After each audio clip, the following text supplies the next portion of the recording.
नमस्कार। कैसे हैं आप लोग? उम्मीद करता हूँ आप लोग सभी बहुत अच्छे होंगे। मैं अमित अवस्थी, ब्राह्मण परिषद उत्तर प्रदेश कानपुर जिले का जिला अध्यक्ष, आप लोग के सामने एक बार फिर से। एक क्वेश्चन आया था मेरे लास्ट वीडियो में, एक कमेंट में, विवेक जी का। उन्होंने मुझसे पूछा था कि सर ये बताएं कि क्या ब्राह्मणों को गुरु करना चाहिए।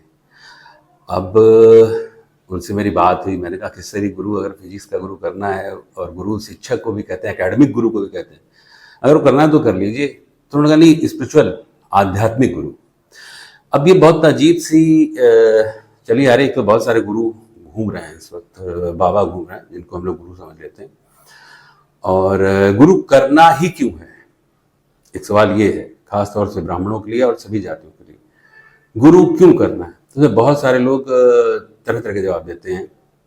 कुछ लोग कहते हैं कि सतमार्ग में चलने के लिए गुरु जरूरी है। कुछ लोग कहते हैं वो भगवान से मिलने के लिए गुरु जरूरी है। कई श्लोक हैं, कई पुराणों या उसमें लिखा हुआ है, ग्रंथों में लिखा हुआ है, भगवान से मिलने के लिए गुरु जरूरी है। कुछ लोग कहते हैं गुरु एक होना चाहिए मन की शांति के लिए, शरीर स्वस्थ रहता है इसलिए गुरु जरूरी है, चिंताएं कम करता है गुरु इसलिए गुरु जरूरी है। तो मेरे हिसाब से अगर आपको लगता है कि सतमार्ग पे चलने के लिए गुरु जरूरी है, और कोई गुरु कहता है कि आप मुझे गुरु बनाइए और आप एक गुरु बनाइए, सतमार्ग बिना गुरु के नहीं हो सकता, ये एक मिथ कह सकते हैं, बकवास कह सकते हैं, सामान्य हिंदुस्तानी भाषा में कहते हैं, एक बकवास है। सतमार्ग में चलने के लिए आपको गुरु की जरूरत नहीं है। कक्षा 6, 7, 8 की मोरल एजुकेशन की किताब उठा के पढ़ लीजिए। आपके आधे से ज्यादा गुरु वही बात समझा रहे होते हैं, सदा सच बोलो, माता पिता की इज्जत करो। कक्षा 6, 7 में हम लोग को पढ़ाया गया था, मैं हिंदी माध्यम का विद्यार्थी हूँ, कक्षा 6, 7 में पढ़ाया गया था, माता पिता की, दूसरों को कष्ट ना दो, कोई कष्ट में है उसकी मदद करो। ये हम लोग को तभी पढ़ा दिया गया था। आपके आधे से ज्यादा गुरु यही समझा रहे होते हैं कि ये ना करना, वो ना करना।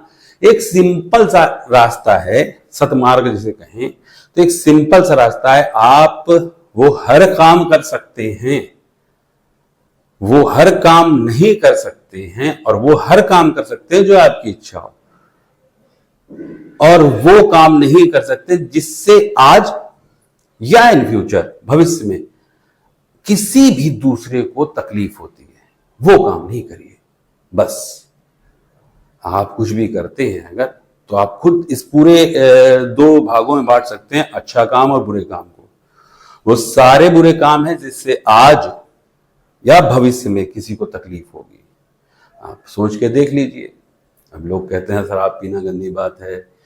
शराब पीने से ये हो सकता है कि आपके आस पड़ोस में रहने वाले, आपके फैमिली, आप जब अपने होश में नहीं है, कोई बदतमीजी कर जाएं और उनको तकलीफ हो। तो सतमार्ग सिर्फ यही बताता है, उसमें शराब बुरा है ये नहीं है। पी के बेहोश हो जाते हैं आप, अपना होश खो देना, किसी भी चीज का नशा, वही बुरा है। कोई भी नशा जिसमें आप अपना होश खो रहे हैं, आप अपनी वास्तविकता से दूर जा रहे हैं, वो बुरा है। आप आज नहीं तो कल अपने परिवार को खराब करेंगे। कुछ लोग कह रहे हैं कि गुरु इसलिए जरूरी है, भगवान से मिलना है तो गुरु की आवश्यकता होती है।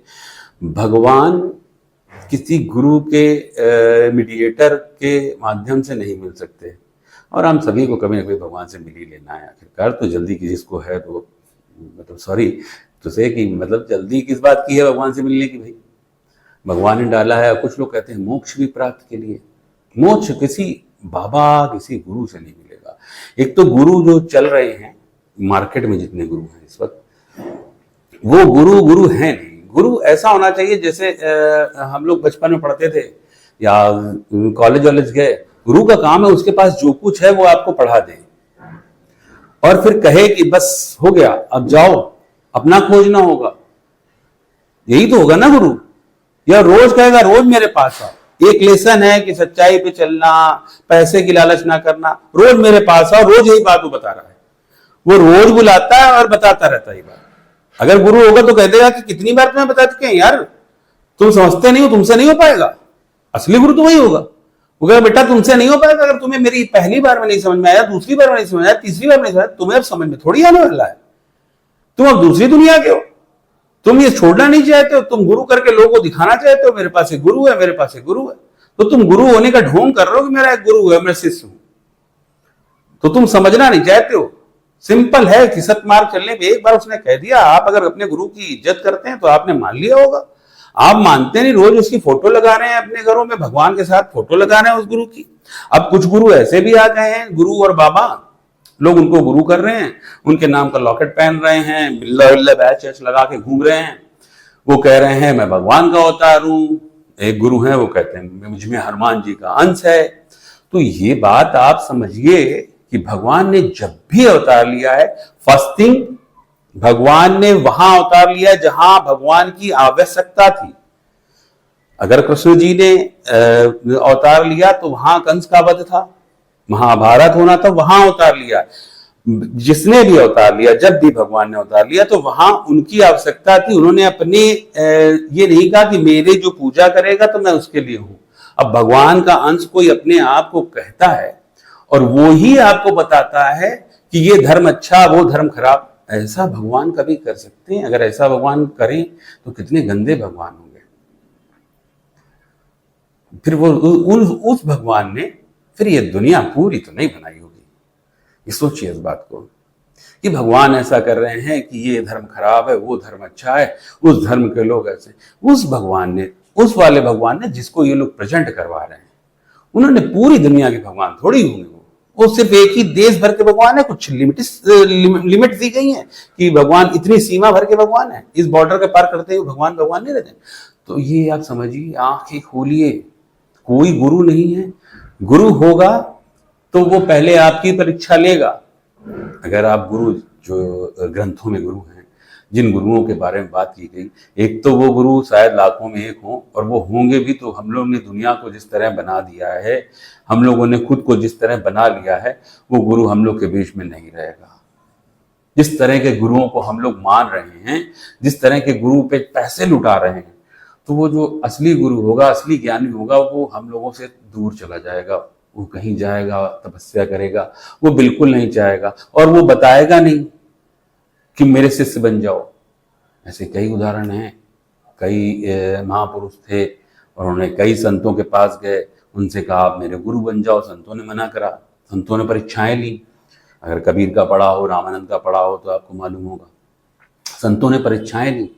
यहां जो गुरु बन के घूम रहे हैं, तो वो बहुत सारे अपने शिष्य बनाते चले जा रहे हैं, कह रहे हैं आइए आइए आइए। अब वो शिष्य, उनमें से कुछ डकैत हैं, कुछ कैसे भी हैं, कुछ क्रिमिनल्स हैं, कुछ गंदे पॉलिटिशियंस हैं, है ना।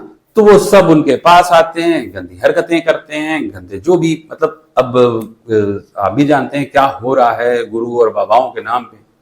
उन्होंने बना रखा है।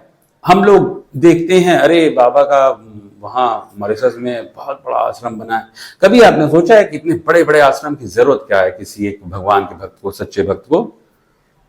अगर जिसको मालूम है भगवान है, अगर कल भगवान आपके सामने आ जाए तो आप क्या मांगेंगे? कि मुझे 50 करोड़ रुपया दे दो? तो फिर आप को थोड़ा और ज्ञान हासिल करने की जरूरत है। अगर भगवान सामने आ जाए तो क्यों पैसे मांगेंगे? बात खत्म हो गई। भगवान सामने आए, बात खत्म। अब तो खत्म हो गई, भगवान तुम हो, बस बाकी अब तुम संभाल ही रहोगे। फिर तो भरोसा हो गया पूरा। इन सब बाबाओं और गुरु ये जितने भी बन के घूम रहे हैं, इनको भगवान पे रत्ती भर भरोसा नहीं है। ये आप बिल्कुल याद रखिए। और इसलिए मैं साफ कहता हूं कि किसी को गुरु बनाने की जरूरत नहीं है। सबसे अच्छा सिख धर्म है जिन्होंने गुरु बनाया किसको? अपने ग्रंथों को। और यही सबसे है, सारे ब्राह्मणों से खास तौर से, कि आपको गुरु अगर किसी को बनाना है तो आप, हम लोग के पास बहुत सारे पुराण हैं, वेद हैं, उपनिषद हैं, स्मृतियां हैं, इनका अध्ययन करें। और इसमें साफ साफ है। और अगर कुछ नहीं समझ में आता है आपको, तो गुरु बनाने से पहले, जिन्होंने क्वेश्चन किया था उसके लिए भी और सभी के, उसको मैंने पर्सनली बताया भी है। और गुरु बनाने से पहले सबसे अच्छा ये होगा कि आप श्रीमद् भागवत गीता है उसको पढ़िए। एक बार पढ़ेंगे समझ में नहीं आएगी, मैं श्योर हूं, नहीं समझ में आती है। आज अजीब सी बात होगी, मैं प्राण हूं, मैं प्राण वायु ये हूं, समझ में नहीं आएगी आपको। 2 बार पढ़िए, 3 बार पढ़िए, 5 बार।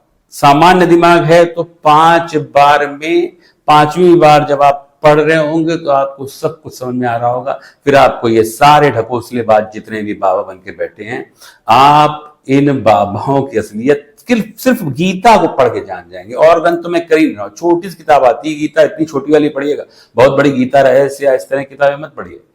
आप छोटी सी किताब गीता जो आती है, सबसे छोटी गीता प्रस की, जिसमें हिंदी में सिर्फ श्लोकों के अर्थ होते हैं, आपको लगेगा समझाना चाहिए, इतने समझदार हम सब हैं, हम लोग ऋषि मुनियों की संतानें हैं भाई, ऐसा कैसे कि समझ नहीं पाएंगे? अपनी भाषा में लिखा हुआ होगा, समझ जाएंगे क्या कहना चाहते थे भगवान श्री कृष्ण, और समझ जाएंगे वो कहना क्या चाहते थे, क्या चीज थी।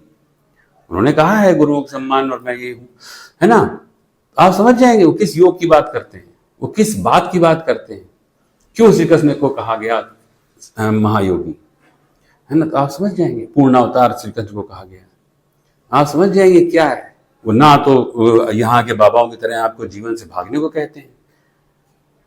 तो मेरा यही आपसे निवेदन है कि आप लोग अगर गुरु करना चाहते हैं या गुरु किया भी हुआ है, और जिस तरीके किया गया है, हो सकता है अच्छा हो, नहीं अच्छा, मैं किसी गुरु के विषय में नहीं जानता, लेकिन एक बार भगवत गीता को आप लोग पढ़ें, 2 बार पढ़ें, समझने तक पढ़ें। मतलब मैं 5 बार कह रहा हूं तो ये नहीं, 5 बार पढ़ें, जब तक पूरी समझ में नहीं आती है तब तक आप भगवत गीता पढ़ें। उसके बाद अगर आपको लगता है कि ये भी कोई गुरु होना चाहिए जो समझाए, तो फिर तो ढूंढिए गुरु कोई अच्छा जो झूठ ना बोलता हो। बहुत बहुत धन्यवाद, अपना ख्याल रखिएगा, बहुत बहुत धन्यवाद।